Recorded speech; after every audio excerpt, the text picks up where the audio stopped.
Hello, hello, hello. Jordan Sheridan live, Status Coup. Hope everybody's having a lovely day. Let me wait for the masses to trickle in on a Friday. It is September 2nd, 2022. We are live earlier today for continued breaking news when it comes to the saga of former President Donald Trump. Colin, if you could send out the text message too, that would be helpful. Hey, Leslie, how's it going? First person I see in the chat.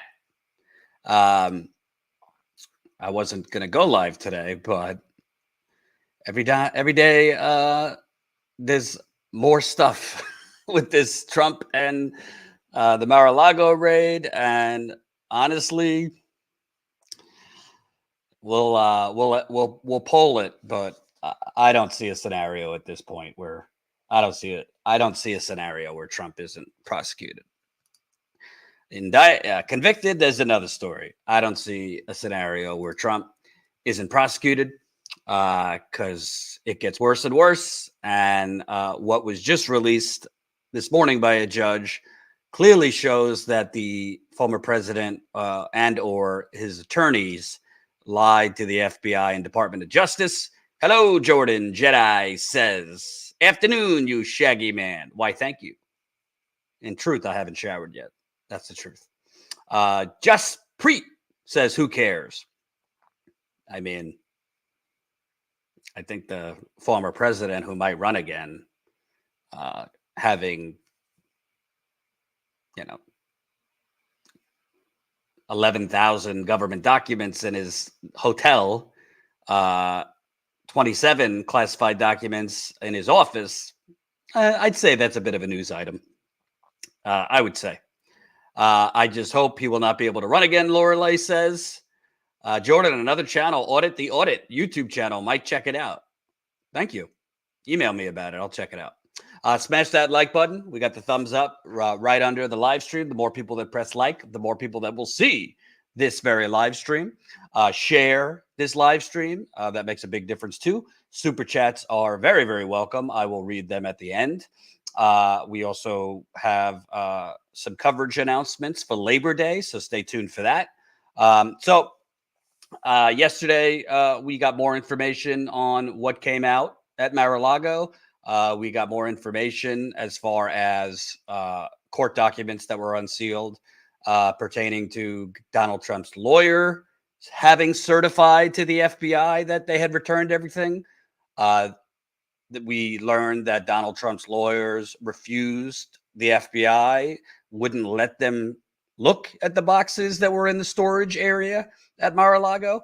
And today, we are learning that what was released, I don't really know how you look at this other than there's something really shady going on here, likely criminal. Colin, if you could just put up that tweet, Hugo Lowell's tweet with the itemized list of what they found. You have, this is part of a unsealing of a document that itemizes everything that was taken by the FBI on August 8th. 7 top secret marked documents. Okay. 43 empty classified folders. Let me repeat. 43 empty classified folders. We'll get back to that. 28 empty return to the staff secretary military aid folders. 26 magazines, press articles. 99 magazines, press articles.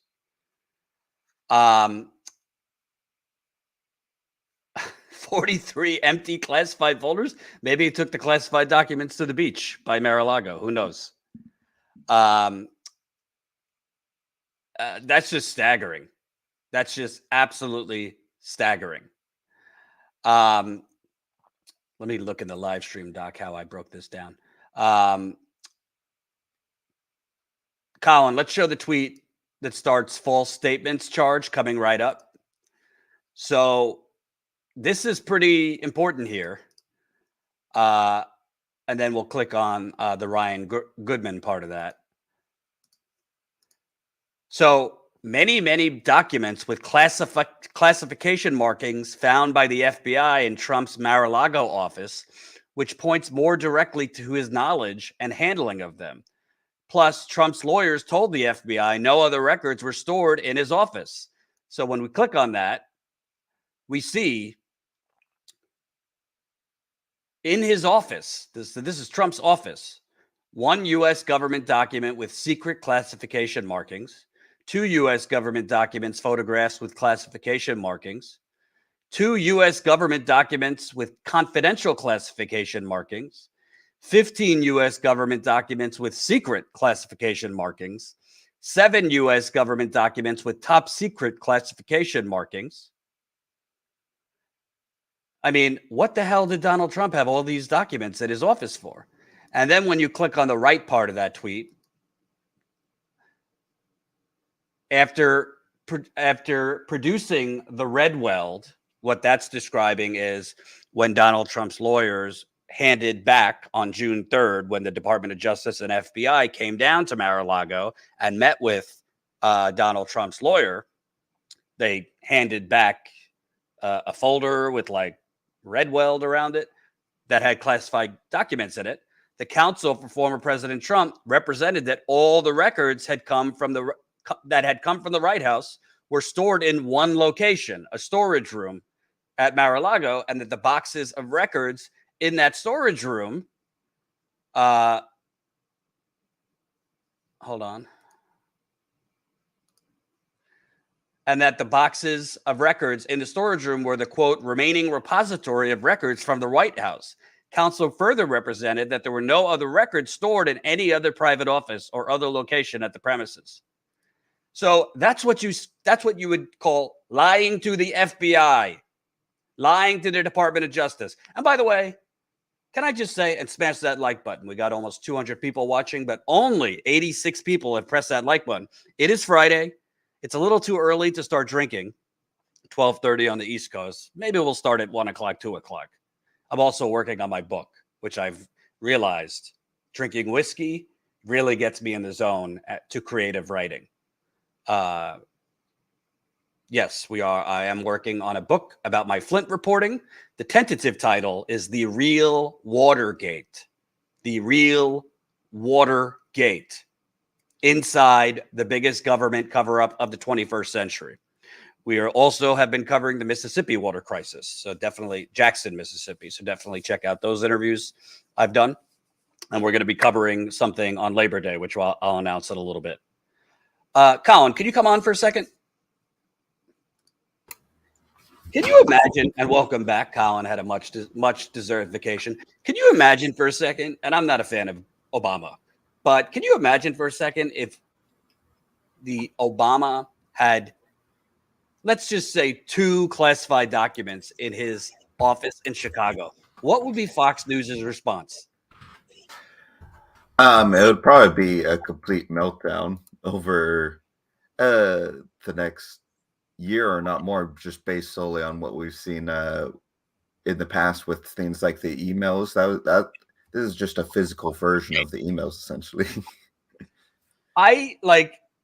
He had 48 empty folders with classification markings. So there's a couple possibilities here. It seems that Donald Trump had all this classified information just kind of scattered in with his frame Time magazine covers, his other tchotchkes and memorabilia. So maybe the classified documents, 48 of them just fell out of the folder and fell into, magazine clippings and memorabilia. Who knows? Maybe Donald Trump would take the classified documents, on a stroll with Melania to the beach down in South Florida. And they're just somewhere, but he didn't put them back in there.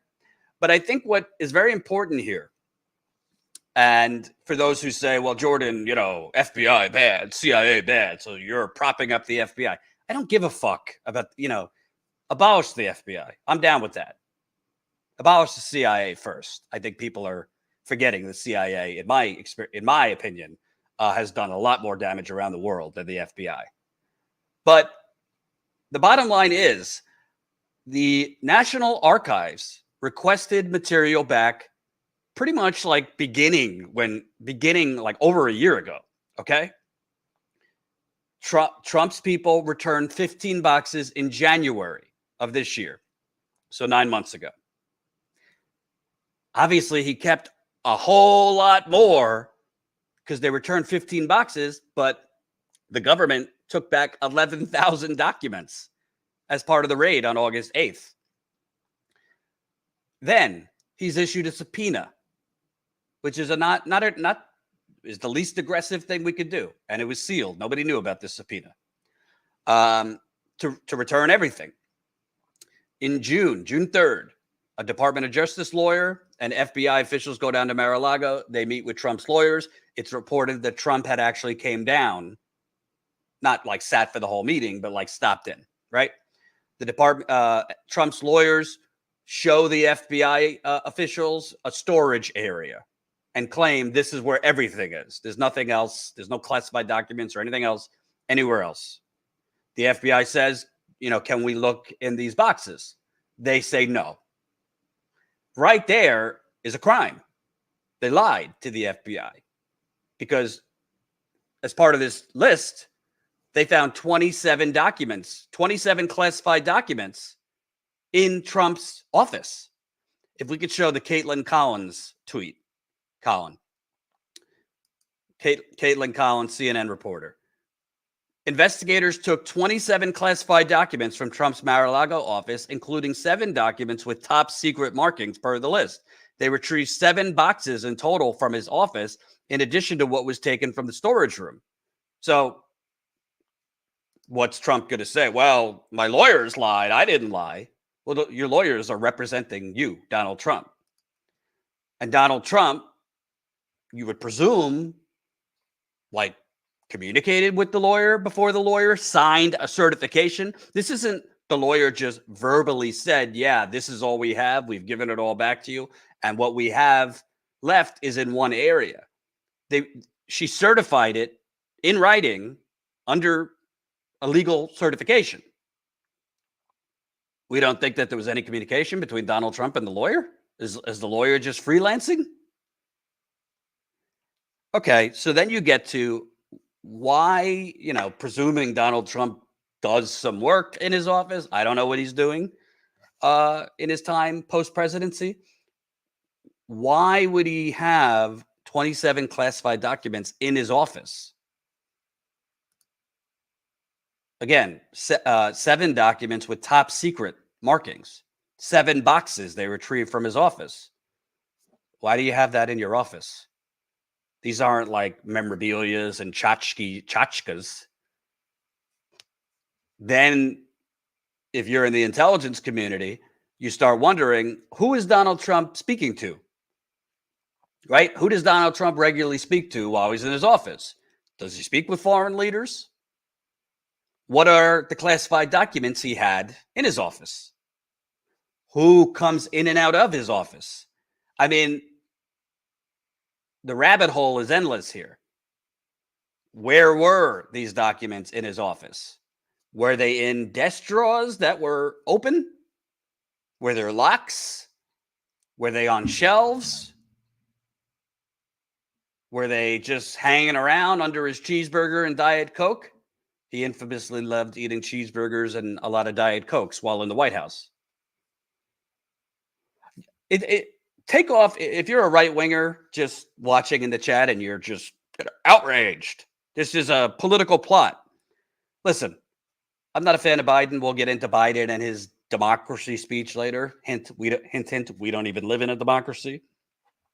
But the hypocrisy and double standard here is absolutely astounding. If they found 1/10 of any of this shit in a Democrat's beach home, Fox News would be calling for life imprisonment or the death penalty. So enough with the whataboutism. I think Hillary Clinton should have been indicted personally.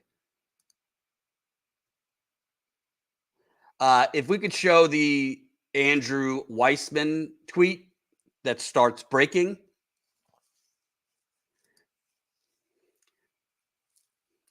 It's the empty classified folders that are of most concern. Where are the contents? Trump has not addressed that at all in all his bluster and obfuscation. What were you doing with these?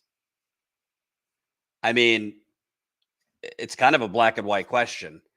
Why do you have 48 folders marked classified with nothing in them? And where does the FBI, DOJ, where do you even begin to figure out what were these documents? Did Trump or his movers just take from the White House 48 folders that were marked classified, but that had no documents in them? Probably not. They probably took these folders that had all these classified documents in them. Okay, so what was in them and where the hell are they?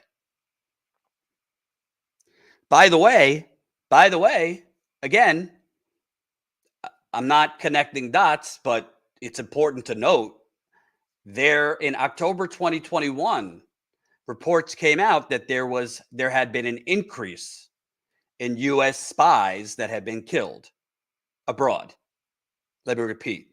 Around October 2021, there had been some kind of news bulletin that went out of U.S. human sources, spies, that had been killed overseas.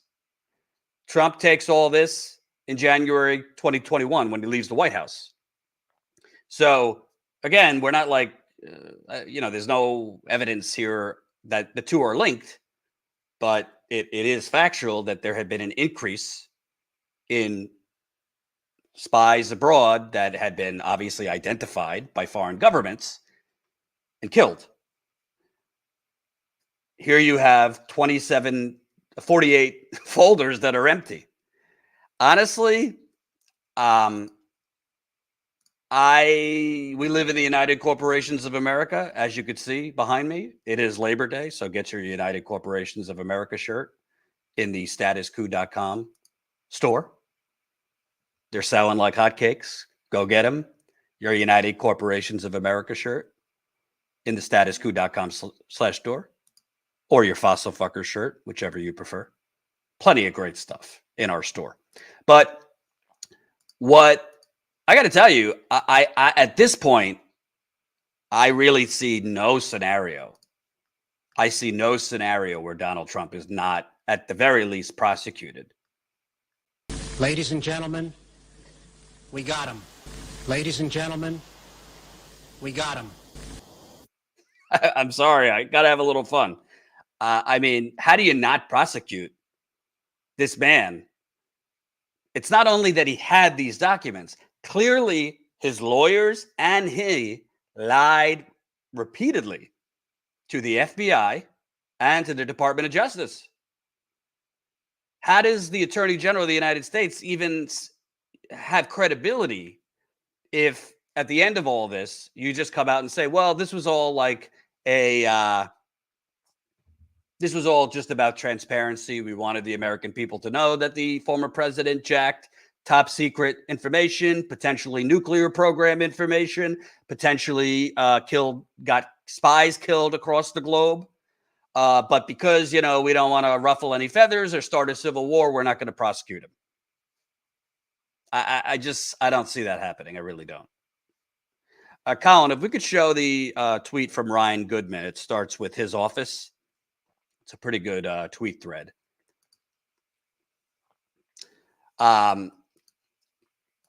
So this is from Ryan Goodman, who is a former special counsel at the Department of Defense.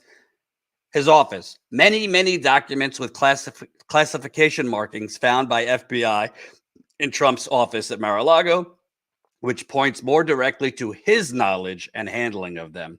Plus, Trump's lawyers told the FBI that no other records were stored in his office. Moving on. Number 2. This is going to get a lot of attention too. 43 empty folders with classified banners. Empty. Must be fairly alarming to U.S. intelligence community conducting the damage assessment. Now think about how Trump's legal team is trying to keep this info from the FBI.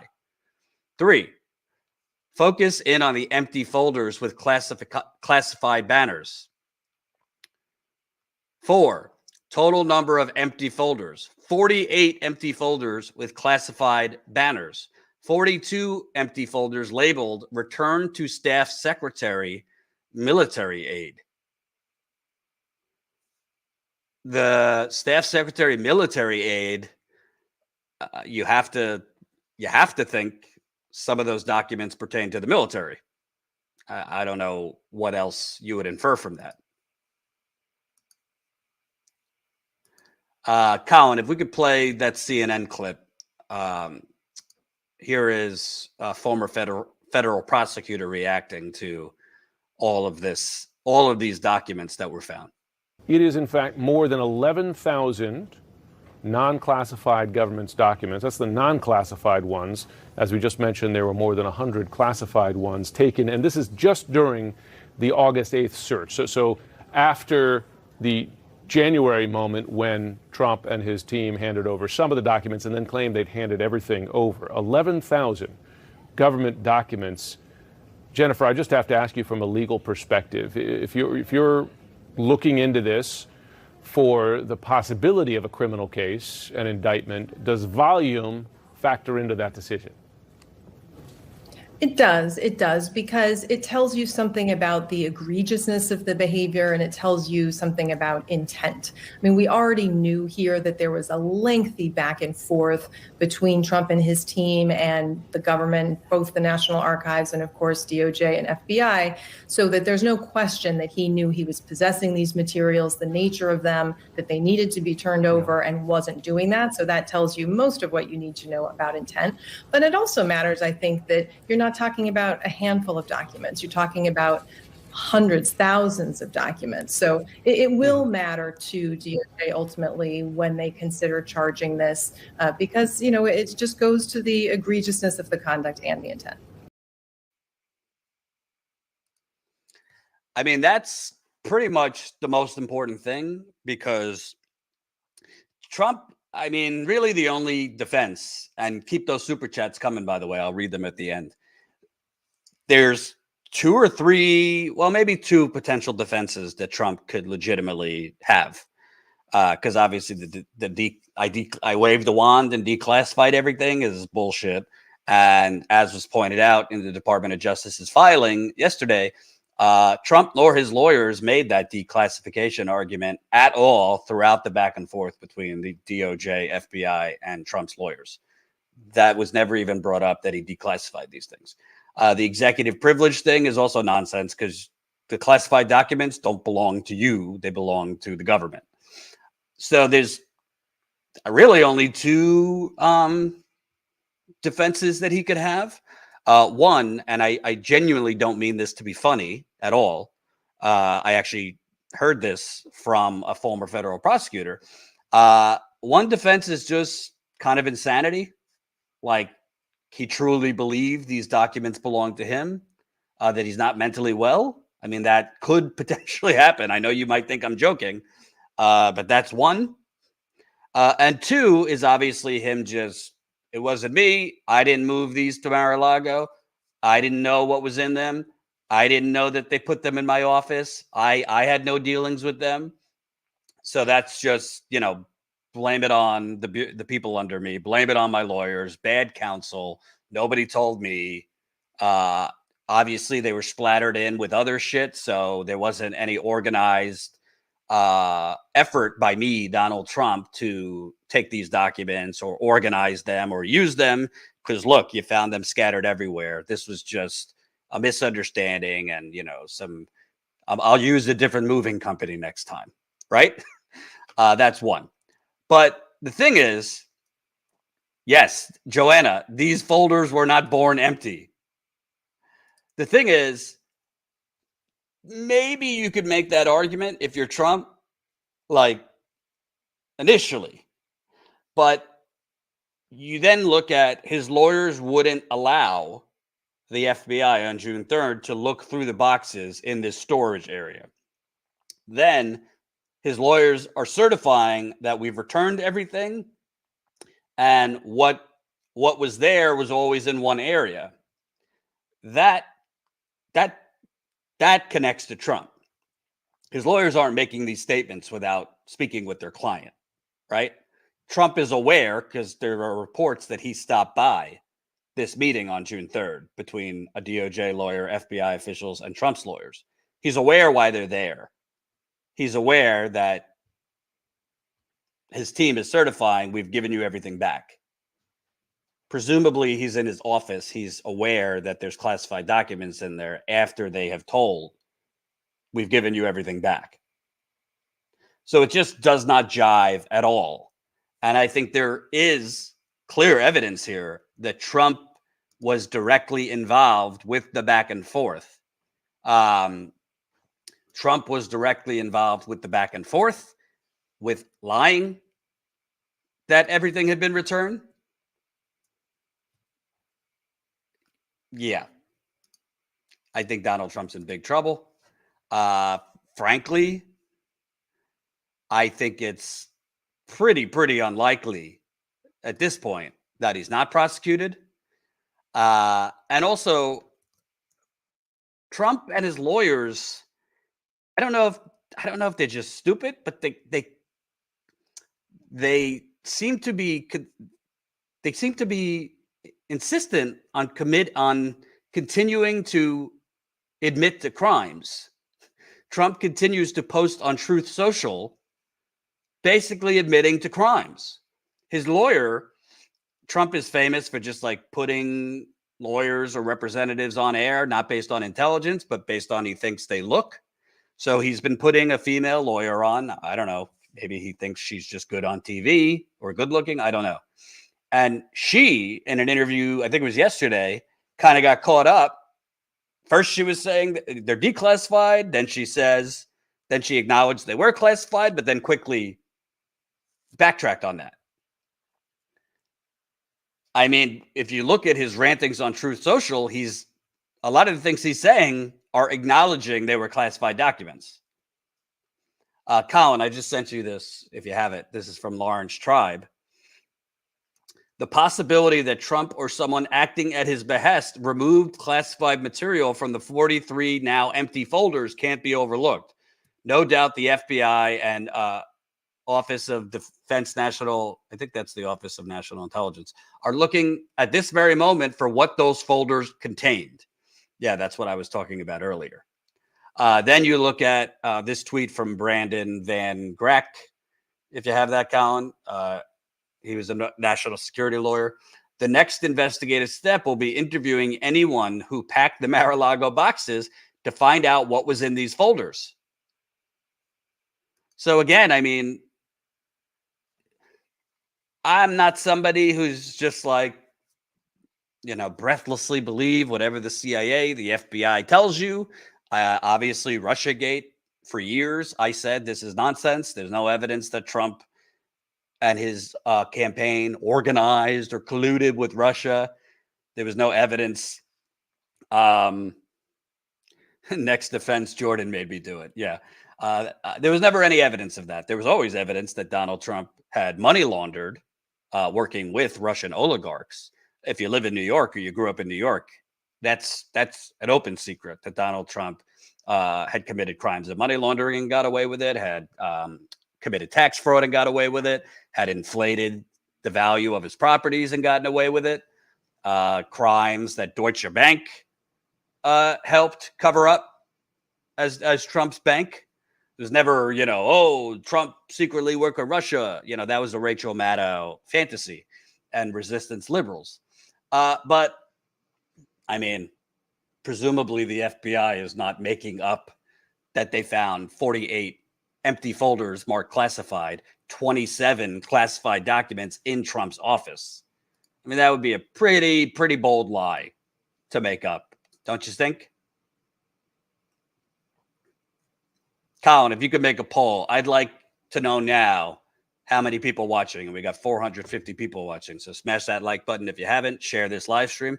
how many people now believe Trump will be prosecuted. I think I don't know how they don't prosecute him at this point. If you don't prosecute him, you're basically saying, hey, no president will be held accountable for anything.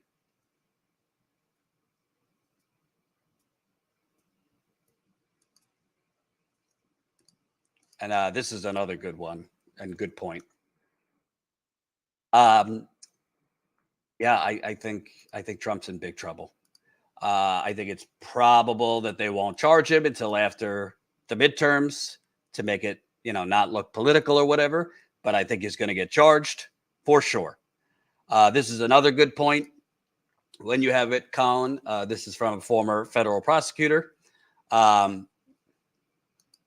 You can also see on the inventory the personal property of Trump that Department of Justice seized as evidence because it was mixed with classified documents, thereby showing his personal possession of these documents. And these documents were mixed in with, Time magazine covers of Trump, other, memorabilia and media clippings of Trump. Again, the right wing would be having an absolute meltdown. And to this comment, civil war for sure. If he gets indicted, MAGA is a cult. You know what? I don't want to dismiss that because I think there's clearly evidence of political violence that's been escalating. Marjorie Taylor Greene, in response to Biden's democracy speech, which we'll get into in a minute, put up an image of Biden with like a Hitler mustache. Obviously, we've seen, the attack. A Trump supporter started shooting at FBI officers in Cincinnati. You saw a Pennsylvania man was arrested for threatening to slaughter FBI agents.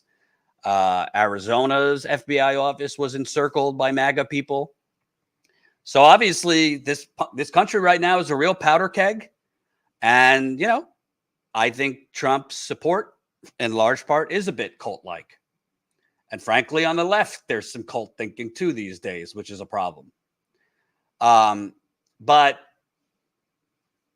you can't not hold the president accountable because you're afraid that his cult supporters will explode and there will be violence.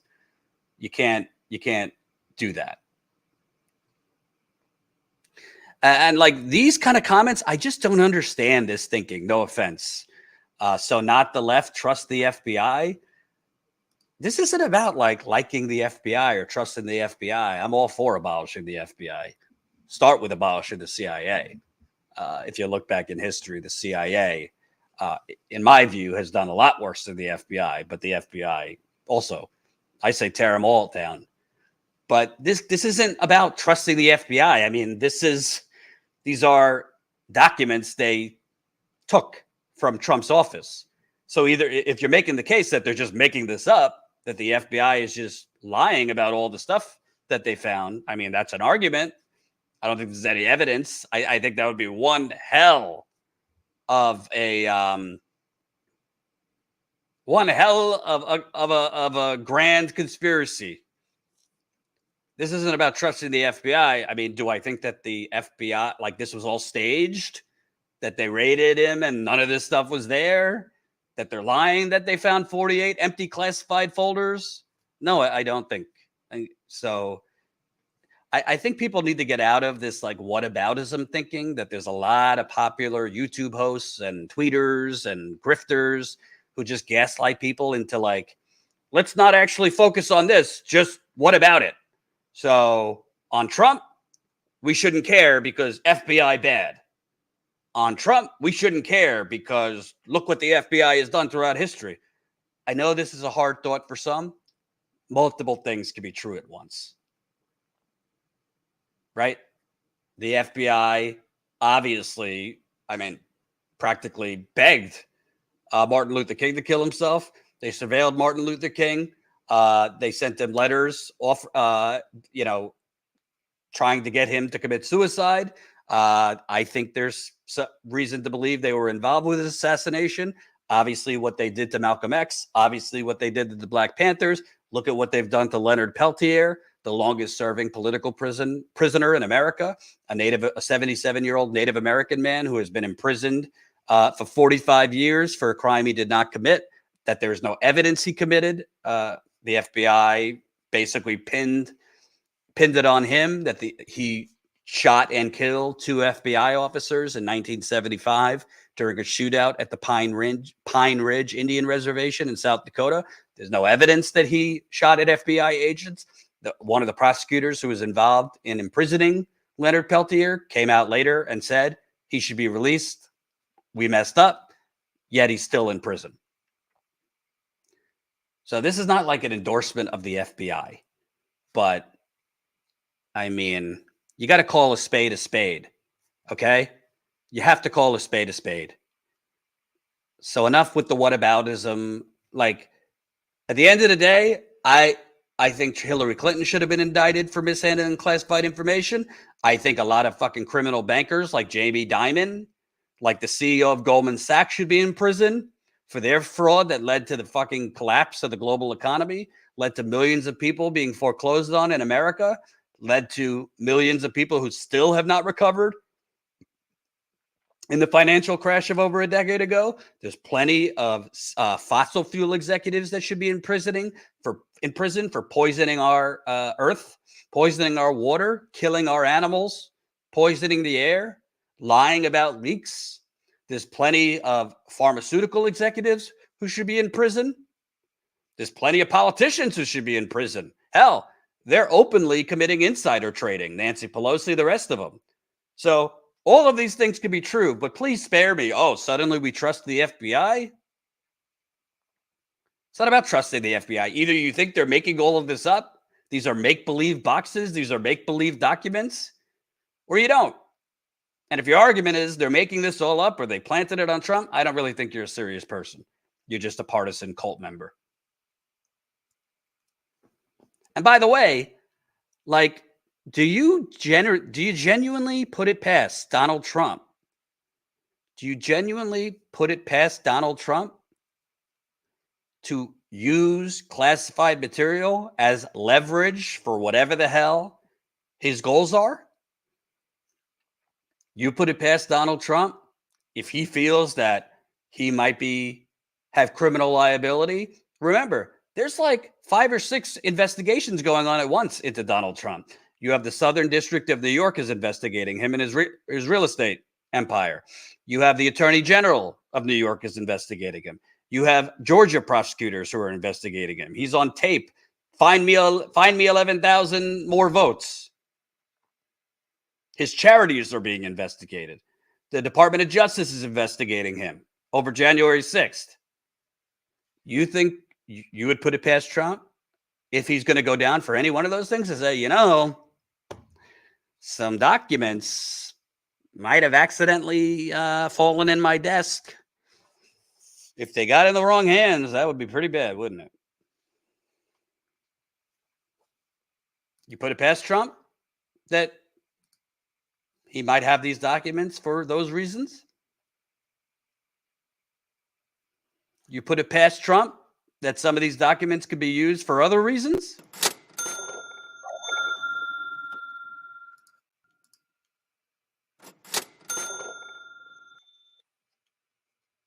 Greed, for lack of a better word, is good. Greed. Bing, bing, bing, bing, bing, bing, bing, bing, bing, bing, bing. Sorry, got to use our sound effects here. So I reject this whataboutism about the FBI and CIA. Agreed. And I think we should use this opportunity while the FBI is in the headlines, while the U.S. intelligence apparatus in the headlines, to call for abolishment of all those things. But that's completely separate from this. And let me tell you something. Fox News, all these, I even said to my dad, who, God bless him, I love him. He's a Fox News lover. He likes Trump. He likes Trump mostly because my dad's an Israel Zionist lover, and Trump moved the embassy from Tel Aviv to Jerusalem. So Trump could literally shoot somebody on Fifth Avenue, and my father would say, well, he moved the embassy. I mean, I love my father. You Status Coup viewers know I love Larry if he's watching, but we don't agree on all topics. But I said to my father, honestly, you're a hypocrite. Here you were ranting for years, Hillary and her emails, Hillary and her emails. But you're just cool with Donald Trump taking who the hell knows, nuclear programs, documents about human spies, and him just kind of sipping his Diet Coke on the beach with this classified material with who the hell knows next to him. Give me a break. All these Republicans who for so long cared about the sanctity and sacredness of classified documents. But now, this is no different than, the library calling, where you've had your overdue books it's like I can't find where I put the books.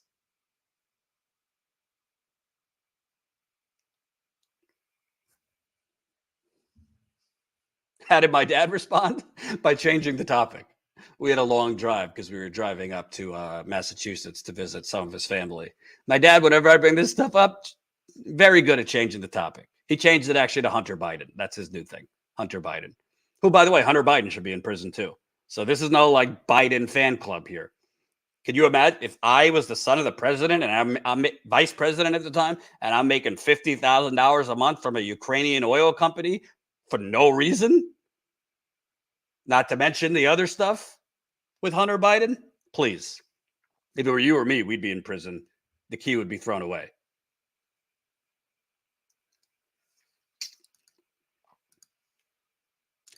Colin, did we make that poll? I'd like to know how much of the audience thinks Trump's going to be prosecuted.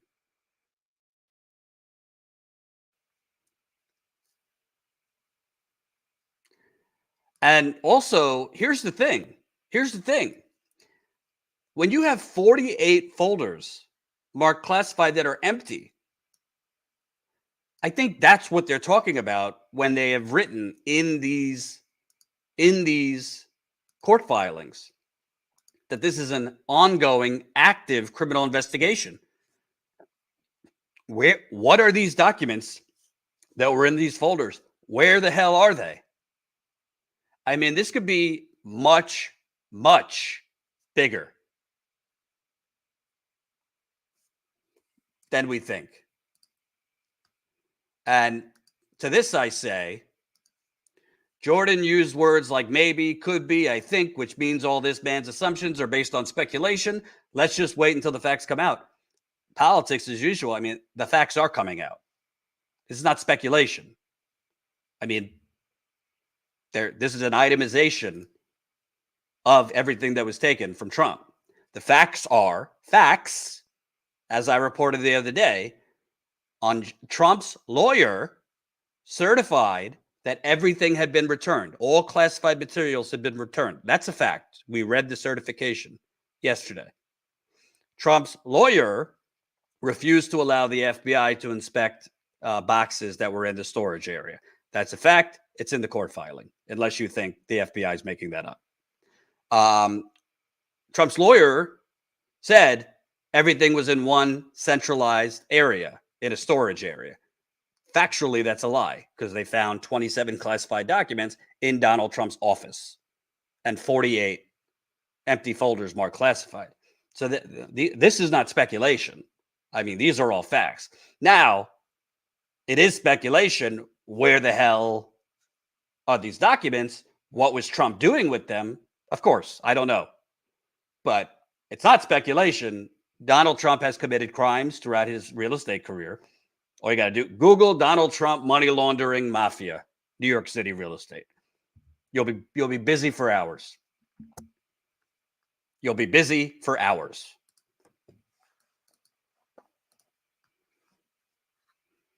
Double K always coming through. 1999. Thank you, Double K. So this is not like, this is not Russiagate. To me, most of Russiagate was mass speculation. By the way, the corporate media and Rachel Maddow always left out that inconvenient fact. Why is it that the DNC did not allow the FBI to inspect its servers? Why is it that the DNC did not allow the FBI to inspect its servers? Rachel Maddow didn't lead, or I don't even think she reported, that the CEO of CrowdStrike, the third-party cybersecurity firm, testified to Congress that they actually didn't have conclusive evidence that Russia took documents as part of the hack. These were all left out. So I have reported when I was at the Young Turks, I called Russiagate bullshit, and I've been consistent. To me, that was bullshit. And I've read the Mueller report. Mueller said there was no evidence of collusion. He did say there was evidence that Donald Trump obstructed justice and tried to obstruct the investigation. And because we have some ridiculous rule that a sitting president can't be indicted, Trump wasn't indicted for obstructing justice. So even Mueller's report said there was not evidence that Donald Trump's campaign colluded with the Russian government to steal the election. That speculation made a lot of media figures very, very, very, very wealthy in the Trump years.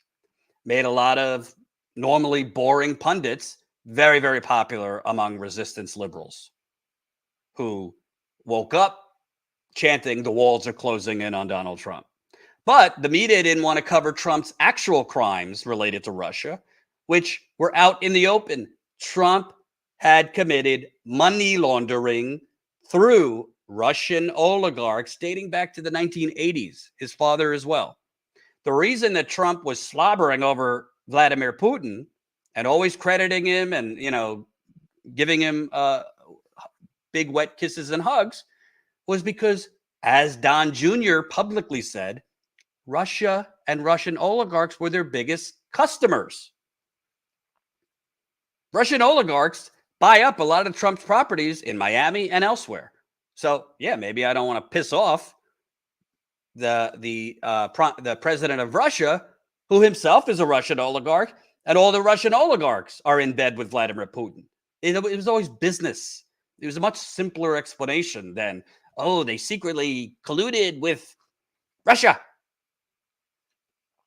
But here, you don't have to speculate. The documents are all out here for you to see. And again, Colin came on earlier. Can you imagine for a second these Trump cultists that are in the chat? Can you just imagine? Listen, I wasn't an Obama fan either. If it came out that President Obama had taken, let's just say, 2 classified documents from the White House and they were sitting in the Chicago office, oh my fucking God, Sean Hannity might have a goddamn coronary on Fox News. Stephen Crowder and Tim Pool and all these grifter, lying gaslighters on YouTube, they'd possibly be calling for life in prison for Obama, calling him a traitor.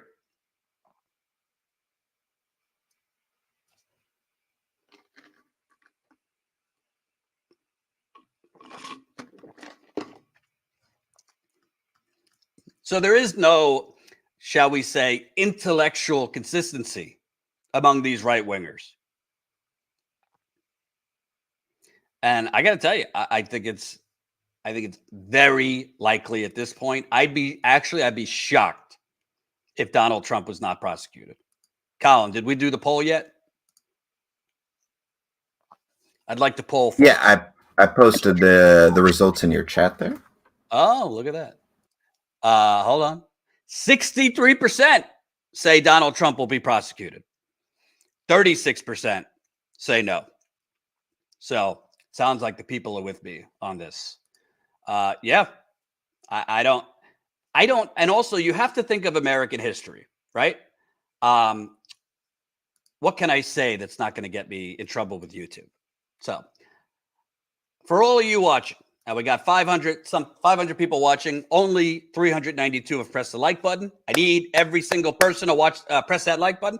I need every single person to subscribe if you're not subscribed to this channel yet. By the way, while we have you here, let me just announce Monday, if you have the graphic, Colin, Monday, we will be live 3 o'clock Eastern time for a big Labor Day rally in New York City.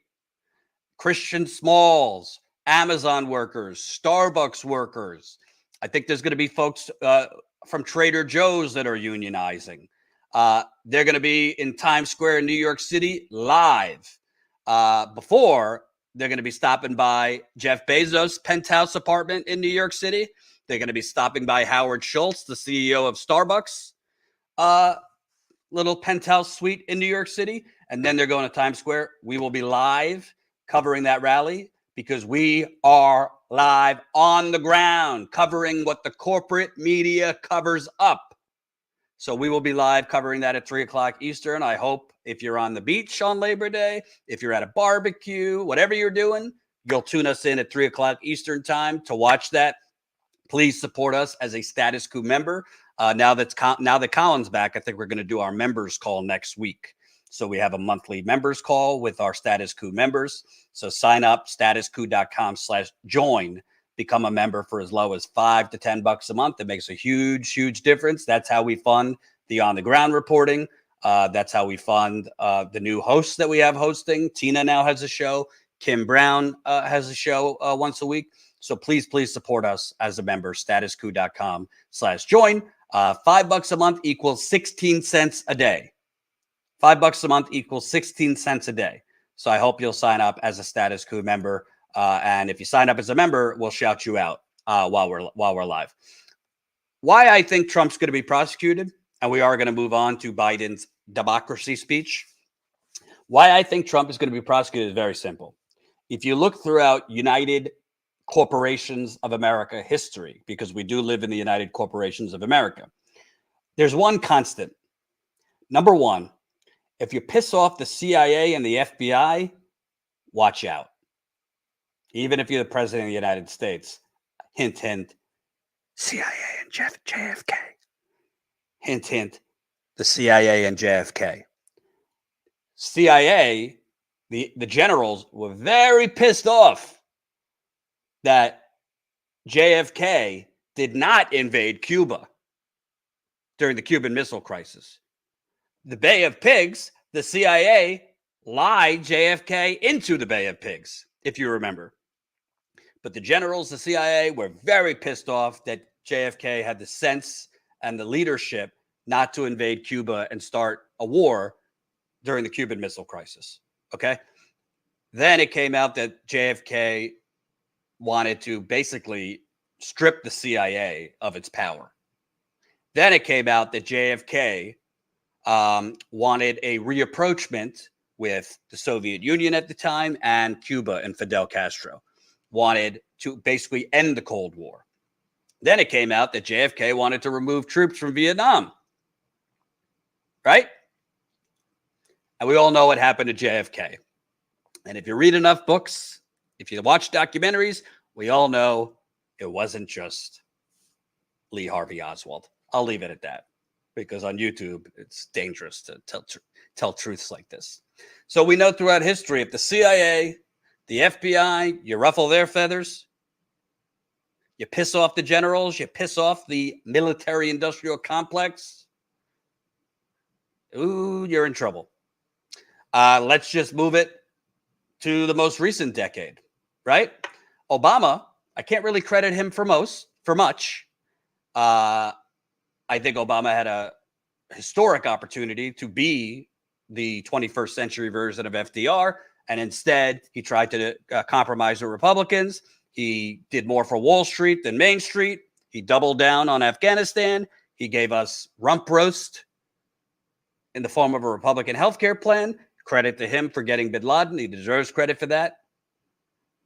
But Obama had the good sense that we can't prosecute Julian Assange.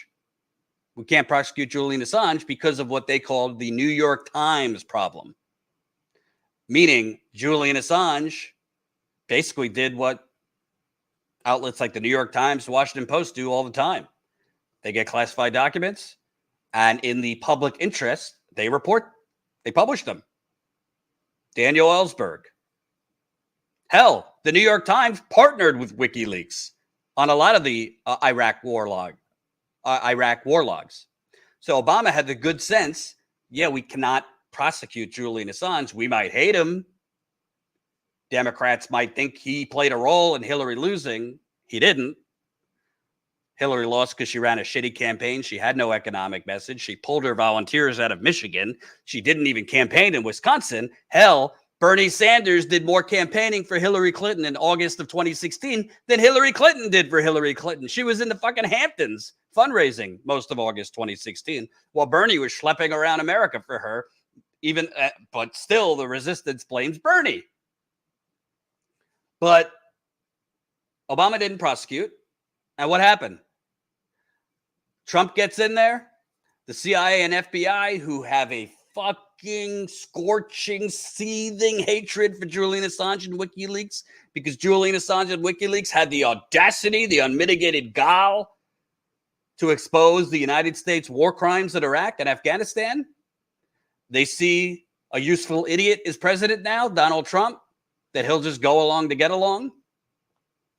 Yes, I want to break the CIA into 1,000 pieces. That was JFK. And we all know how that worked out for JFK. So we know that the CIA and FBI, Obama didn't do what they wanted. Once Obama was out and Trump was in, Yahoo News reported that the CIA and FBI had plotted to kidnap Julian Assange and assassinate him. This is not like Status Coup reporting. Yahoo News, pretty well respected among the corporate media. They uncovered that the CIA and FBI had plotted to assassinate and kill Julian Assange. Trump and his Department of Justice, continued by Biden, by the way, have done an unprecedented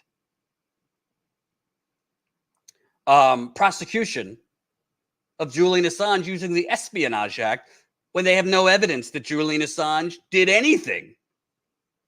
That Julian Assange helped Chelsea Manning hack into government databases that Chelsea Manning already had access to. So my point is, the FBI and CIA, they wanted to take down Julian Assange. There were reports that they were discussing assassinating him. Julian Assange is still a political prisoner. He's either going to die in prison or die in a prison in the UK or die in a prison in America. I'm sorry to say. And Status Coup, as an independent outlet, has covered more free Julian Assange events than anyone else. And he should be freed. I don't really care if you are a Hillary supporter or a neoliberal. You might blame him for 2016, which is very short-sighted and stupid. He's not the reason Hillary Clinton lost. I could tell you why Hillary Clinton lost. I was there. I covered the 2016 campaign on the road. Trump won because he had the voters in the Midwest at NAFTA. He had them at NAFTA. So the point of all this is when the CIA and the FBI, when they have a target, it doesn't even matter what the president wants. And I do credit Obama for doing the right thing and not charging Assange. So Merrick Garland as the attorney general, hell, Biden, you could say, well, you know, there's a separation between the Department of Justice and the president. Okay. I mean, you really can't have any credibility if you don't prosecute Trump, because the CIA and FBI will revolt. There will be a revolt if Trump is not prosecuted, because Trump, and this is not speculation, he had documents about human sources lying around Mar-a-Lago. Human sources mean spies, United States spies abroad.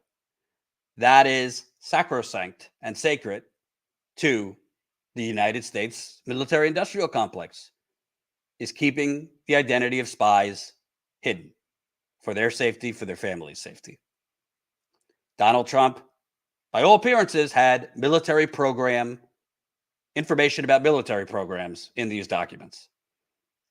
So Merrick Garland's at the end of this just going to say, yeah, you know, this was all just kind of an exercise here. We're not going to actually prosecute him.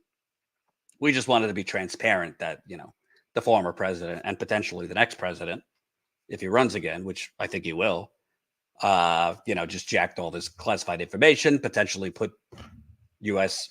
Military intelligence agents at risk, potentially directly or accidentally gave these documents over to foreign adversaries. We know that there was a Russian woman at Mar-a-Lago that took photos with Trump who had deceived the Secret Service and Trump that she was someone else. Yeah, no, there's no way. And this is coming from somebody who has a United Corporations of America flag behind me. It is very rare when a powerful, rich white man is held accountable for anything. And when they are held accountable, typically they get like a bed and breakfast kind of stay. Remember Epstein, before he killed himself, Epstein was in prison and was allowed out every day to go work in his office, where he got massages while in prison, working out of his office. If you love the flag, guess what? You'll love the shirt more. Go over to statuscoup.com/store. Get your United Corporations of America shirt this Labor Day. It's all the rage. It's all the rage. And we use sustainable cloth to be environmentally friendly. You could also get your fossil fuckers shirt in time for Labor Day. We also have a United Corporations of America shirt with Biden, Kamala Harris, Bezos, Mark Zuckerberg, where the stripes, stars and stripes normally are. That one's at StatusCoupMember.com. So yeah, I mean, I think it's I'll be happy to have egg on my face. I think it is truly unbelievable, meaning not believable, that the Department of Justice would release all this information, that Trump took all this and he wouldn't be prosecuted. Now, to the people who say, well, okay, then that will be a civil war. You know what? I don't think you could allow presidents to do whatever they want. I don't think you could allow politicians to do whatever they want. This is not to say that the U.S. intelligence apparatus, the FBI, the CIA, are just groovy.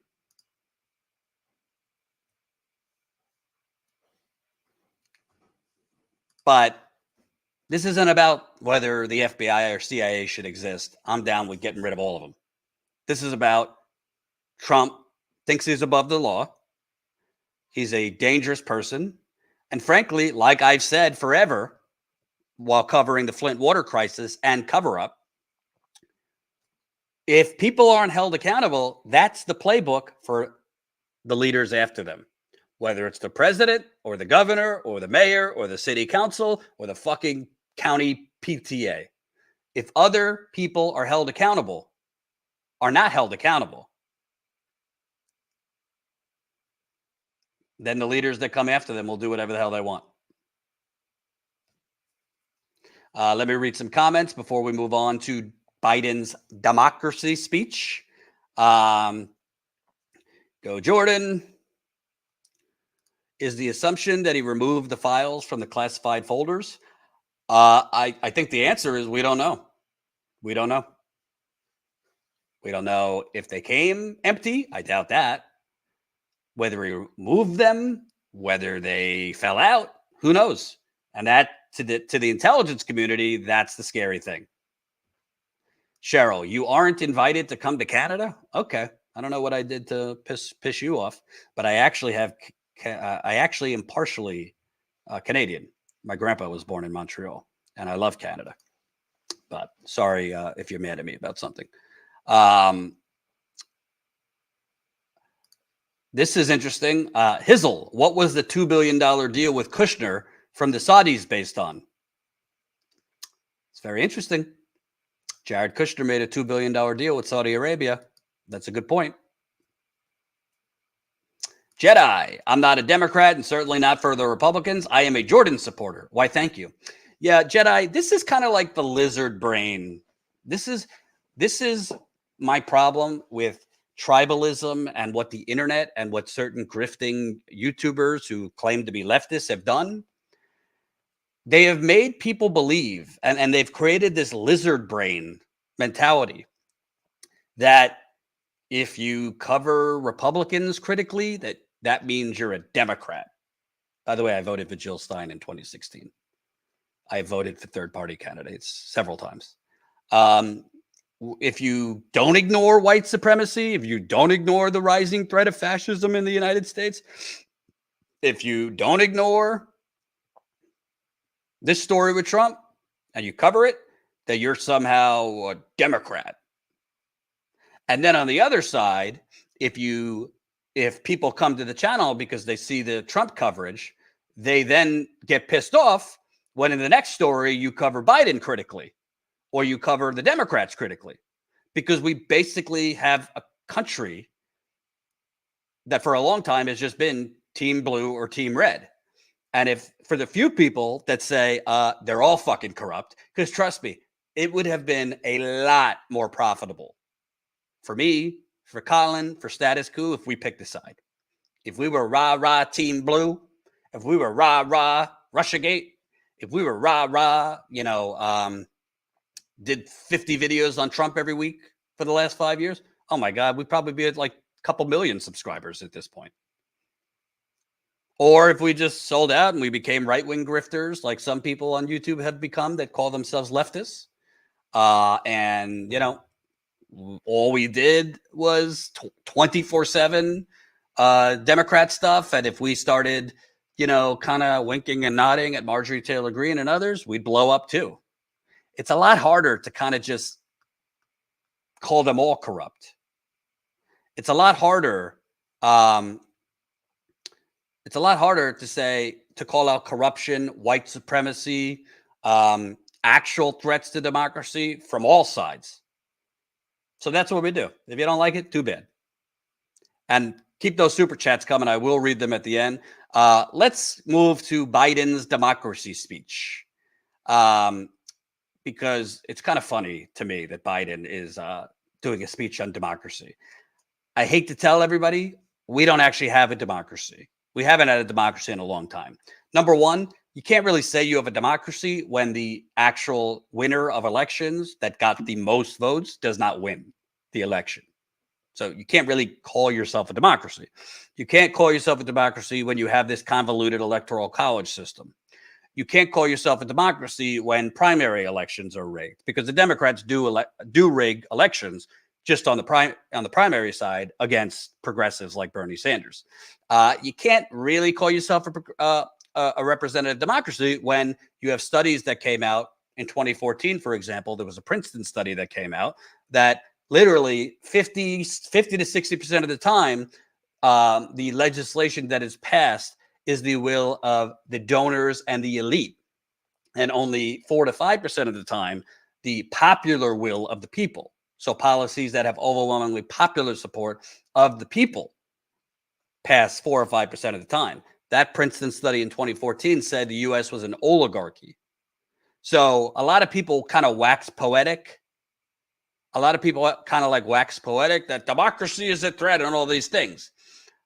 There is a rise in violent political violence. There is a rise in, to me, fascism and fascist thinking under the guise of nationalism and Christian nationalism, as Marjorie Taylor Greene says. That's fascism.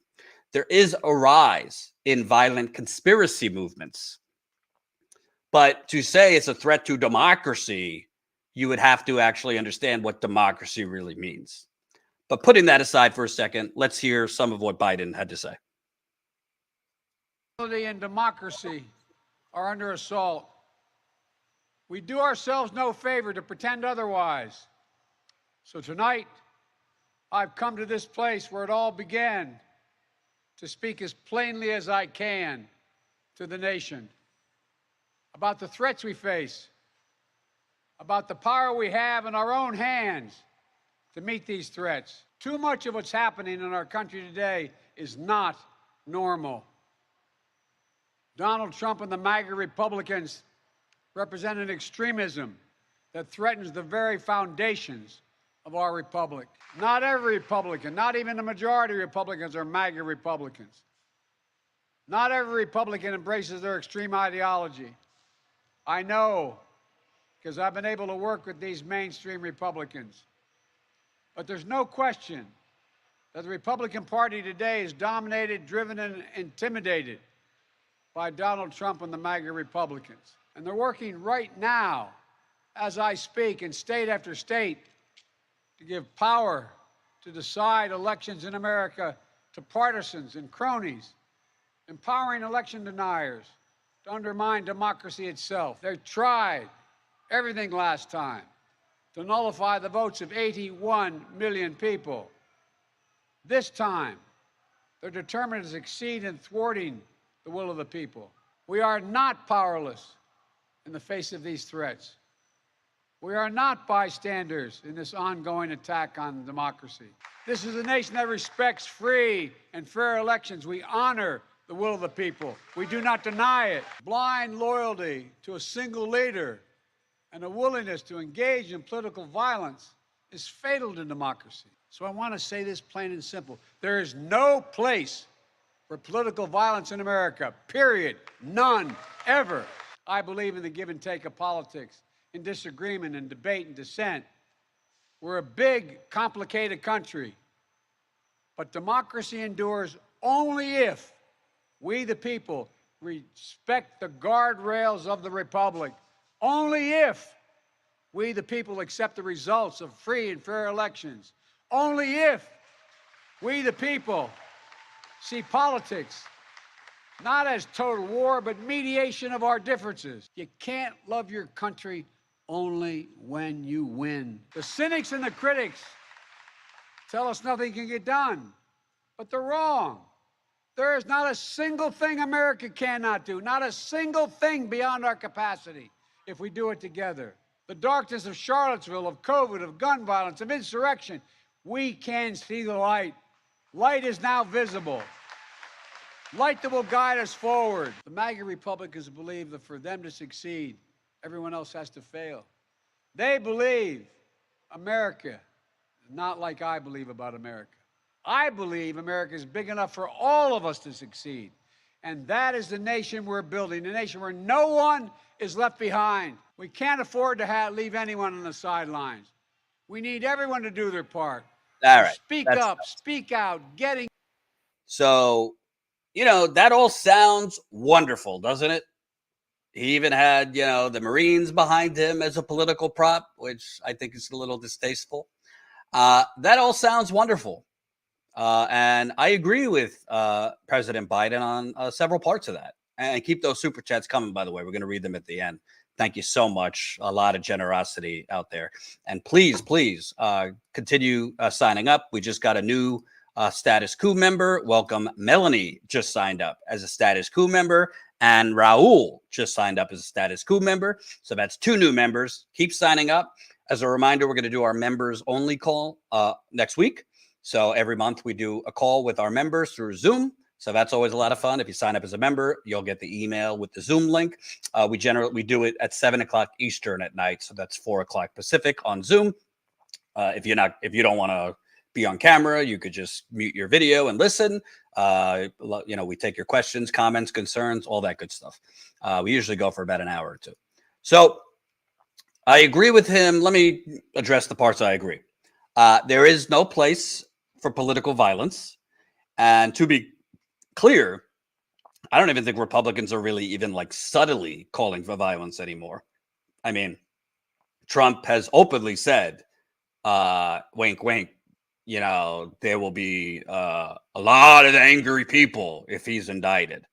And a lot of his supporters on television have talked about, you know, the FBI, if Merrick Garland indicts him, you know, this is not going to be good. This is not going to be pretty. Be a lot of angry people. And we've already seen, you know, the Trump supporter who attacked FBI officials in Cincinnati shooting at them. There was a standoff for several hours before that shooter was killed. Obviously, a Pennsylvania man was arrested for threatening to slaughter FBI agents. You had Trump supporters that encircled the FBI office in Arizona. Threats of political violence are exploding all over the internet, in 4chan and the Donald, which is a popular Trump blog, and Daily Stormer, which is a neo-Nazi site. I mean, this country is a powder keg, and I don't care if you're neoliberal, progressive, conservative, libertarian, whatever. I mean, throughout history, yes, obviously violent coups have happened, this and that, but to me, we have to win based on mass organizing. We have to win through attacking them with our ideas, with our organizing, with our energy, and with our spirit, not with violence. So that I agree with him on. But pretty much everything else is all marketing and fancy slogans. When in reality, we don't have a democracy. Colin, I sent it to you if you have it.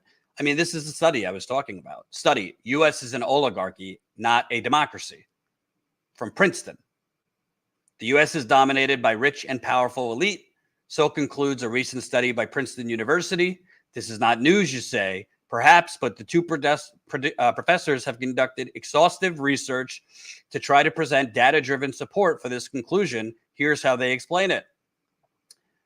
Multivariate analysis indicates that economic elites and organized groups representing business interests has substantial independent impacts on U.S. government policy, while average citizens and mass-based interest groups have little or no independent influence.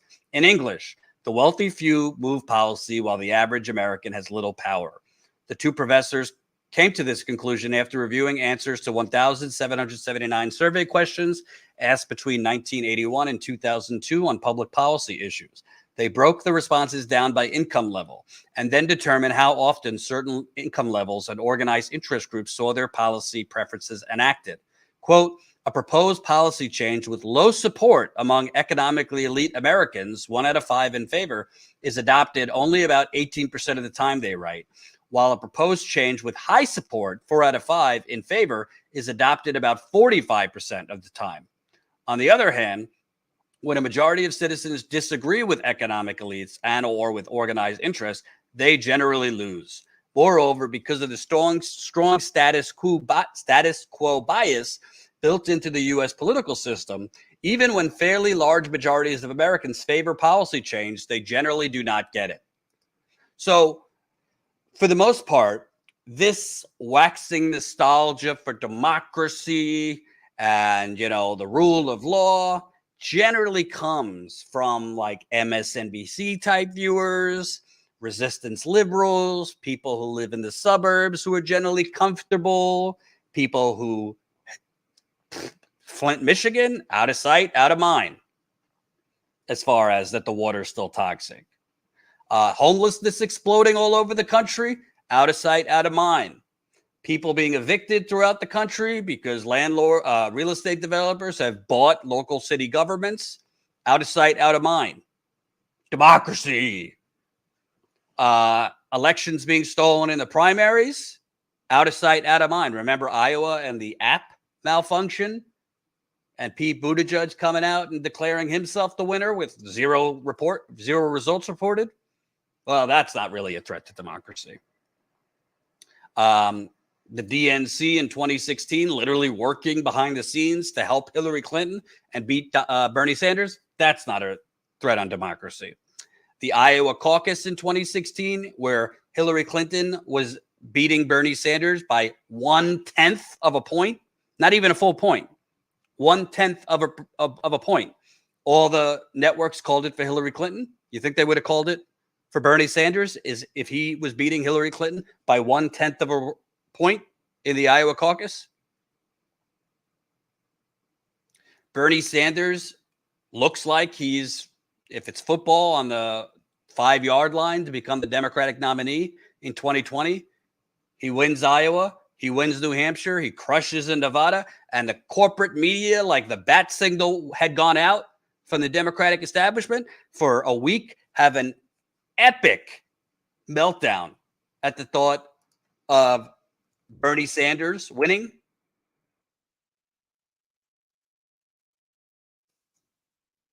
I mean, the amount of free media that Joe Biden got the amount of free media that Joe Biden got after he won South Carolina, between South Carolina and Super Tuesday.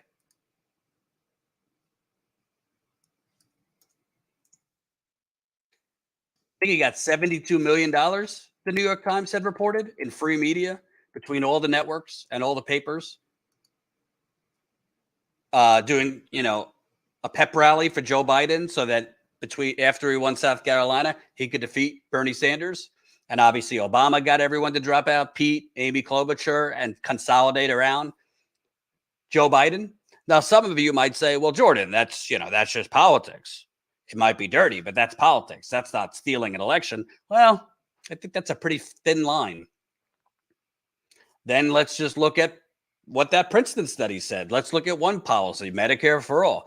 Even though Biden won, every single state that had a Democratic primary, the exit polls showed the majority of voters support Medicare for all. Every single state. We're not talking about polls. We're talking about exit polls. So the voters were asked a series of questions. Every single state, including Mississippi, by the way, support Medicare for all, even if Biden won a lot of those states. Biden says, if it came to my desk, meaning if Congress enacted Medicare for all and it came to my desk, I'd veto Medicare for all.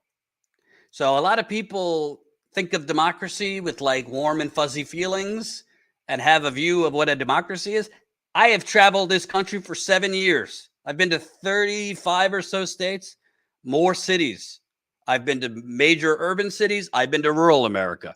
I've been to ranches in Texas. I've been to Chicago, busy streets of Chicago. I've been to covered homelessness. We don't have a democracy. We have an oligarchy. Okay. So that doesn't mean there isn't legitimate threats in terms of political violence, violent conspiracy movements. Tina Desiree Berg, who hosts a show called the Right Wing Insanity Report on Status Coup, she covers it all the time. Violent conspiracy movements like QAnon, the Oath Keepers, the Proud Boys, the 3%ers. She just did a great show yesterday. Go watch it in full. It's up on the right-wing meltdown at drag shows and threats of violence pertaining to that. So there are real threats out there. But I think that Biden and the Democratic Party are using those threats to then prop up that democracy itself is at stake. That's where you lose me. What about democracy for poor people? How democratic is this country for poor people in America? What is democratic about something called the filibuster? It's not in the Constitution. What's democratic about that? Biden and the Democrats can get rid of that with the snap of their fingers. What's democratic about when the majority of Americans want Medicare for all, free public college, paid sick leave? We can't get that. What's democratic about a system that literally our politicians, Democrats and Republicans, spend 75% of their time in Washington, D.C., off premises in a room, not at the Capitol, but off the premises in rooms dialing for dollars? That's a democracy? That was reported that they spend 3/4 of their time dialing for dollars to donors. What's democratic about a system that when you have a once-in-a-century global pandemic, that the United States government does not expand Medicare for everyone? There are people literally going bankrupt because of bills from hospital stays in COVID. What's democratic about a system where the United States funded the research for Moderna and Pfizer to come up with these vaccines, yet the United States literally allowed Moderna and Pfizer to not share the vaccine formulas with countries around the world? COVID would have significantly been reduced if we had vaccinated quickly the third world. That's where these variants are spreading. But Biden, because Big Pharma owns the Democratic Party and the Republican Party, would not take the vaccine patent that we funded from Moderna and Pfizer and share it with the rest of the world. There are third world countries literally with factories standing there ready to mass manufacture these vaccines, that don't have the formula. They've literally tried to come up with the formula, figure it out, because we won't share it. So please spare me that democracy is under threat. Now, obviously, January 6th, Trump's continued efforts. I mean, he's posting on Truth Social this week, reinstate me as president right now. There's proof, and I need to be reinstated. To be clear, Trump lost the election, Biden won. So there are threats to overturning elections. That is very clear. There are threats to our election system. But to call our election system free and fair in the first place, I have trouble with that. Our election system is drowned with money. Typically, the candidate that has the most money wins. Our election system is drowned by political machines all over the country. Our media is in bed with most of the corporate incumbents, so challengers rarely get media coverage or attention. We cover progressive candidates. We cover third-party candidates. Right. Does Al Gore get reinstated?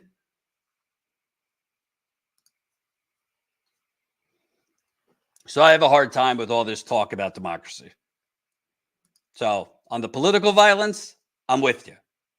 We cannot tolerate political violence, whether it's coming from the right, the left, wherever. But you have to have a democracy first for it to be under attack. We don't have one. Colin, if we could poll the audience, I'd like to know what the audience thinks. Do we have a real democracy in this country? My guess, I'm going to go with 80% say no. But let's poll the audience and ask them. Do we actually have a democracy? Yes, overturned Citizens United.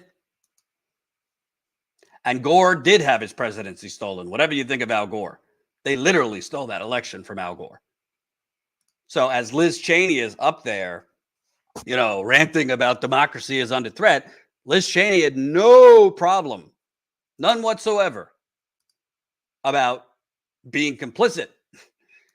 She had no problem with stealing democracy on behalf of her father, Dick, and W.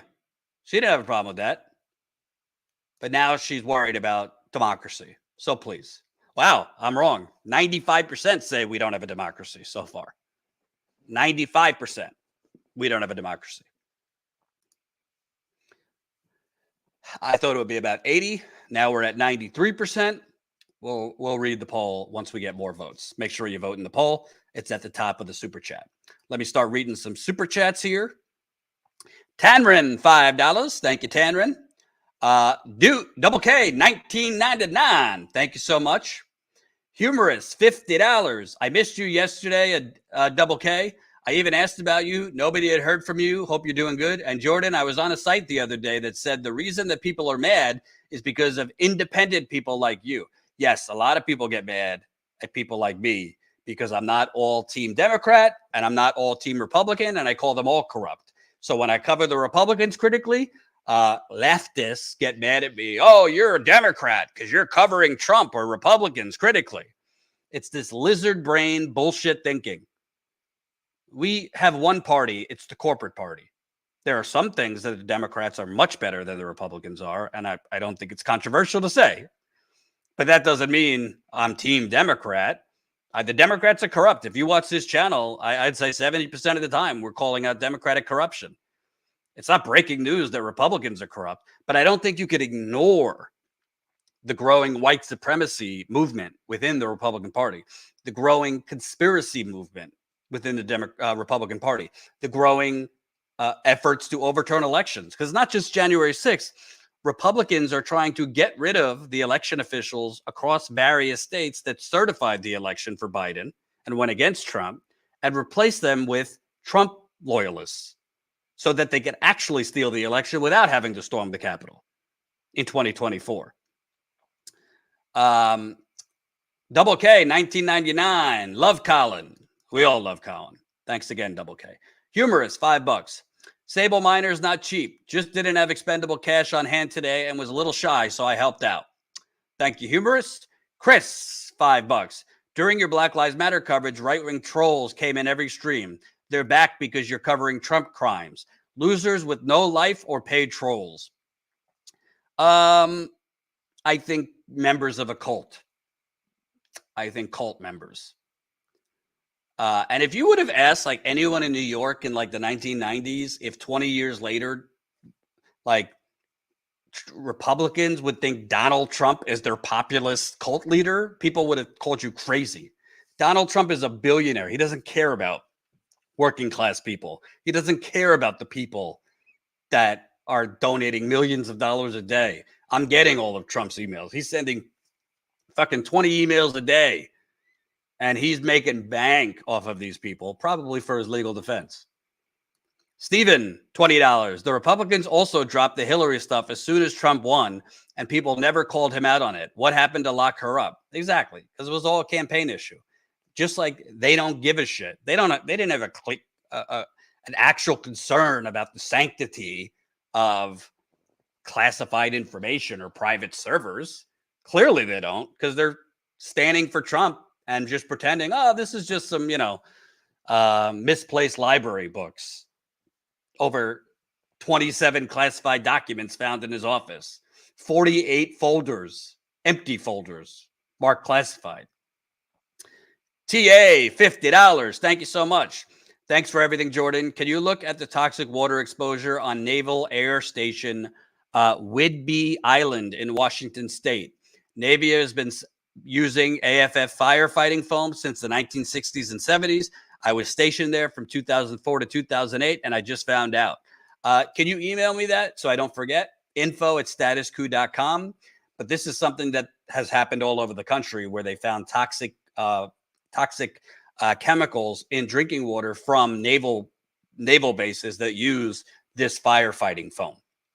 So I will look into that for sure. And by the way, we have been covering the Jackson, Mississippi water crisis. My guess is the media will stop covering it by next week because they usually cover these things for a few days and then leave. We will stay on it. I interviewed a resident in Jackson. That's up on the channel a couple videos ago. We covered it on the live stream, Kim Brown and I, the other day. So we're going to continue covering this because Jackson, Mississippi has no clean water. It is hot down in Jackson, Mississippi. And as I tweeted the other day, while people are finally focused on water issues, there's a whole lot of other cities in the United Corporations of America and towns and rural areas too, with toxic water from lead, arsenic, bacteria, PFAS, which are cancer-causing chemicals that are made as a byproduct of the manufacturing of Teflon, fracking fluid in water. There's a whole lot of toxic shit in your water. And it's not just in poor areas. Even wealthy folks are drinking contaminated water in a lot of places. But TA, please email me the info about Washington State and this Navy base. info@statuscoup.com.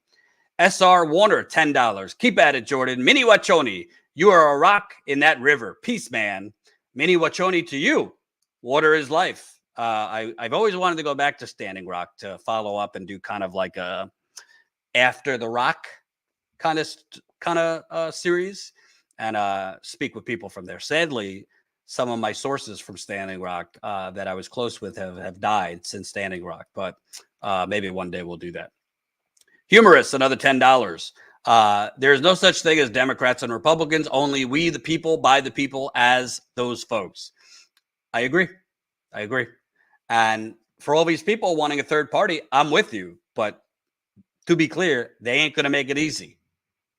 We see the corruption. We see the attempts. We saw it with Matthew Ho in North Carolina, the attempts to remove people from the ballot who run third party. The media who works for the Democrats and Republicans to black out coverage of third party candidates. The media to make third party candidates like Jill Stein into the Russian boogeyman. And, they're the real threats to democracy, these third party candidates.